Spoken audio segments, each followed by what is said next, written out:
As you decide, the race for South Carolina's 3rd Congressional District is on. It is now an open seat, so there are a lot of candidates. But this district covers a wide area and a lot of counties. It includes southern Greenville County, Oconee, Pickens, Anderson, Lawrence, Greenwood, and Abbeville, along with Newberry, Saluda, Edgefield, and McCormick. And one of the candidates running for the 3rd Congressional District is Representative Stewart Jones. So, Representative, thank you so much. You're joining us from the State House in Columbia because it is a busy week for the state legislature. So we appreciate your time. To go ahead and jump right into it, I want to start this the same way I've done with every candidate.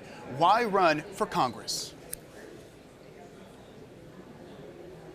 Yeah, well, I'm an 8th-generation South Carolinian. I'm a Christian first and foremost, a constitutional conservative, fighting for our liberty, fighting to restore our Constitution.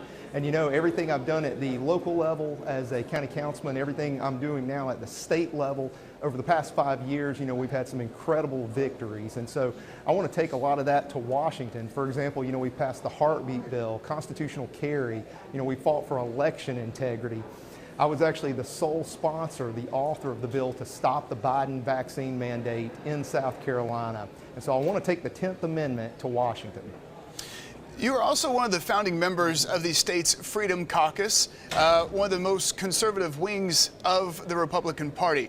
But often the Freedom Caucus has been called obstructionist. You've had infighting with fellow Republicans. Do you feel like the Freedom Caucus has had success despite even some criticism from within the Republican Party? Yeah, the Freedom Caucus has had great success in South Carolina. You know, we've been the tip of the spear for restoring our Constitution, and often you have to take roll call votes, you have to force these votes, uncomfortable votes for many members on the House floor. But we're doing the right thing, and we're seeing a lot of fruits from that labor, from those victories. For example, we sued school districts for pushing CRT. We closed a transgender pediatric clinic in the state of South Carolina, and we've led on all these issues, from constitutional carry to pro-life issues. If you are elected to Congress, will you join the Freedom Caucus there in Washington? Yes, I will, and I believe, you know, what I've done here in South Carolina, I've worked with all members. I am a Freedom Caucus member. I'm also an executive board member of the Family Caucus, which I also plan to join in D.C. But I've got to get there and secure our border. That's my main goal. Last year, my goddaughter was killed by an illegal alien right here in South Carolina, and that is what has motivated me to do this. A lot of the criticism came from both Democrats and also fellow Republicans in response to a bill that you sponsored. It could have resulted in the death penalty for a woman who had an abortion by having that unborn child there from that abortion be a victim of homicide. Do you still stand by sponsoring that bill? You know, that was completely fake news. That narrative was actually pushed by one of the most liberal leftist senators in the state of South Carolina, a man who defends murderers for a living. And so I am pro-life. I believe that life begins at conception, and we should protect that. I believe the 14th Amendment, the equal protection of the 14th Amendment, is accurate. And so I will defend life. And I also want to ensure that anything the federal government does, that it doesn't infringe on the heartbeat bill, so to speak, at the state level. I don't want them to undo the protections of life that we have at the state level. So. And you called it fake news, but even you had Republicans like presidential candidate Nikki Haley saying, we're not going to do that. And it would have treated that unborn child from that abortion as a victim of homicide. So on down the line, there was a possibility where a woman who had an abortion could have been convicted and sentenced to death. Yeah, I don't think that could ever happen, I'll be honest with you, and I wouldn't support anything like that, and I'll tell you why. You know, in the state of South Carolina specifically, you know, in the recorded history of executions and of the death penalty, you know, there's never been a woman that has received the death penalty, period, in South Carolina. Susan Smith, who drowned her own children, you know, she didn't get the death penalty.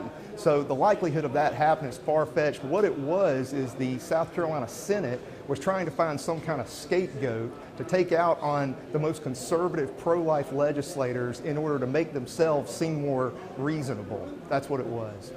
And you are a prominent supporter of the former president Donald Trump, went many to his rallies. You did not receive his endorsement, but I am curious in regards of abortion. Do you agree with him that it is now a states' rights issue and there is no need for a federal ban? Or, if you're elected to Congress, will you continue to push for a federal abortion ban? Yeah, I stand with President Trump. You know, he asked me and had me come and speak at many of his rallies, and he supported me as well. And so on this issue of life, you know, like I said, I believe the 14th Amendment is very clear with equal protection.